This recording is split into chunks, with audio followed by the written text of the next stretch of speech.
আসসালামু আলাইকুম প্রিয় শিক্ষার্থীবৃন্দ। আজকে আমি ট্যাগ পোর্শনের দ্বিতীয় পর্বে আসলাম।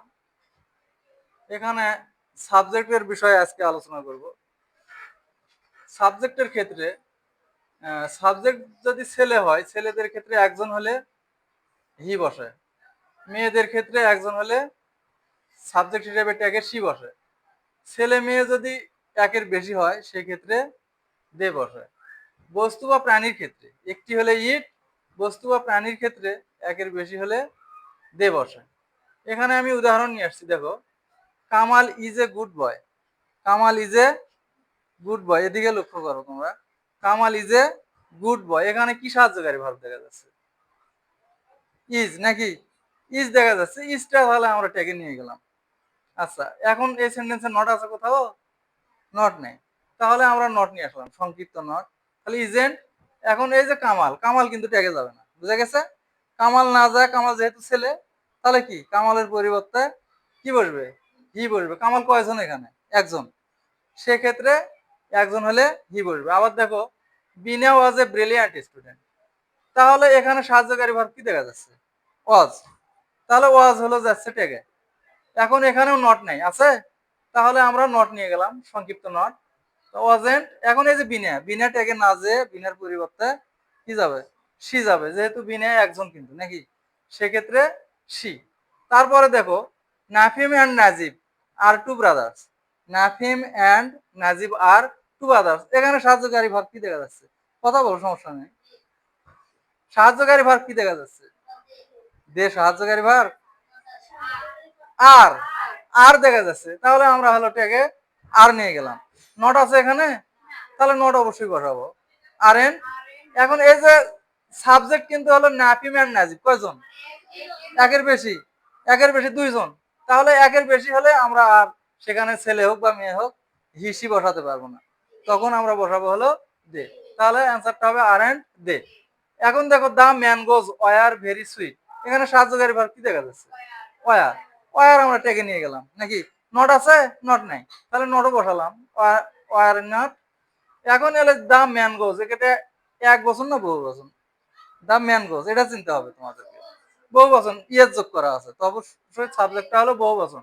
তাহলে বহু বচন মানুষ হোক বা বস্তু প্রাণী হোক, একের বেশি হলে দে বসবে। এখন দেখো, the cow is eating grass, এখন সাহায্যকারী ভার্ব দেখা যাচ্ছে ইজ। ইজ আমরা ট্যাগে নিয়ে যাব। আচ্ছা, এখন নট আছে? নট নাই। নট নাই, তাহলে সেক্ষেত্রে আমরা নট নিয়ে এলাম ইজেন্ট। এই যে দা কাউ, দা কাউ এটা একটা প্রাণী নাকি? তাহলে এই দা কাউটা হলো কয়টা? একটা। তাহলে একটা হওয়ার কারণে আমরা সাবজেক্ট হিসেবে বসাবো এখানে ইট।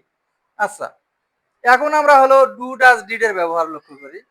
যদি সাহায্যকারী ভার্ব গুলো দেখা না যায়, কোন সেন্টেন্সে যদি সাহায্যকারী ভার্ব গুলো খুঁজে পাওয়া না যায়, অর্থাৎ এমিজার, অজার, হ্যাঁ, হ্যাভ, হ্যাজ, হ্যাড, তারপরে can, could, may, might, shall, should, এইগুলো যদি কোনো সেন্টেন্সে খুঁজে পাওয়া না যায়, সেক্ষেত্রে আমরা কি করব? ডু ডাজ ডিড এর ব্যবহার করব। বুঝা গেছে? এই ডু ডাজ ডিড গুলো সাহায্যকারী ভার্বের কাজ করে যদি সেন্টেন্সে খুঁজে না পাওয়া যায়। আমি উদাহরণ নিয়ে আসছি, দেখো। তাহলে এই যে মূল ভার্ব যদি এক নম্বর রূপে থাকে, তাহলে হয় ডু বসবে, না হলে ডাজ বসবে। তাহলে ডু ডাজ কখন বসবে? মূল ভার্বের সাথে এস বা ইএস যোগ করা থাকলে তখন বসবে ডাজ, আর যদি মূল ভার্বের সাথে এস বা ইএস যোগ করা না থাকে তাহলে বসবে হলো ডু। আবার যদি মূল ভার্বটা দুই নম্বর রূপে থাকে, সেক্ষেত্রে আমরা বসাবো হলো ডিড। তাহলে আমাদেরকে প্রিন্সিপাল ভার্ব অর্থাৎ মূল ভার্বটা চিনতে হবে, যেটা আসলে এক নম্বর রূপে আছে না দুই নম্বর রূপে আছে। তাহলে দেখো, এখানে আমি উদাহরণ নিয়ে আসছি, I go to school. I go to school, হ্যাঁ।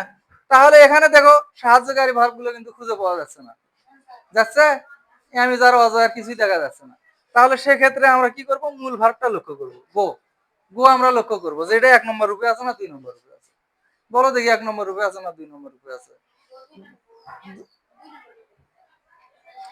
এক নম্বর রূপে আছে। এক নম্বর রূপে আছে। তাহলে এক নম্বর রূপে থাকলে দুটো অপশন, হয় ডু বসবে, না হলে ডাজ বসবে। ওই যে আমাদের জানাই আছে, যদি এস বাই এস যোগ করা থাকে তাহলে ডাজ, না থাকলে ডু। তাহলে এখানে যেহেতু গোর সাথে এস বাই এস যোগ করা নেই, তাহলে আমরা সাহায্যকারী ভার্ব নিয়ে আসবো, এখানে হলো ডু। নট নাই যেহেতু, নটও বসালাম, তাহলে ডোন্ট। এখন সাবজেক্ট হলো আই। তাহলে আই নিয়ে গেলাম আমরা এখানে, ডন আই। এখানে দেখো হি গোস টু স্কুল, এখানে দেখো মূল ভার্বের সাথে কি যোগ করা আছে, এস যোগ করা আছে। তাহলে অবশ্যই এস বাই এস থাকলে কোনো কথা নেই, কি বসাবো, সাহায্যকারী ভার্ব হিসেবে বসাবো ডাজ। নট নেই, তাহলে ডাজেন্ট হি। প্রোনাউন যদি হয় আই উই হি সি দে ইট, এগুলো যদি থাকে আর কোনো দেখার দরকার নেই, ওগুলো সঙ্গে সঙ্গে টেকে যাবে। আর যদি নাউন থাকে সেক্ষেত্রে ওই কয়েকটাই, I we you he she it they, এই কয়েকটাই ঘুরে ঘুরে আসবে ওখানে, বুঝে গেছে? তাহলে দেখো we went to school, we went to school, এই যে দেখো এখন মূল ভার্ব ওয়েন্ট কয় নম্বর উপরে আছে, গুড 2 নম্বর হলো ওয়েন্ট। তাহলে ওয়েন্ট, তাহলে এখানে আমরা যেহেতু মূল ভার্বটা 2 নম্বর উপরে আছে সেক্ষেত্রে কিন্তু আমরা সাহায্যকারী ভার্ব নিয়ে আসবো ডিড। তাহলে নট নেই, নট, তাহলে ডিডেন্ট। এখন এতে দেখো এখানে সাবজেক্ট আছে উই, তাহলে উই আসলো, ডিডেন্ট উই। আশা করি তোমরা বুঝতে পারছো। আগামী পর্ব দেখার আমন্ত্রণ জানিয়ে আজকে এই পর্যন্তই। আল্লাহ হাফেজ।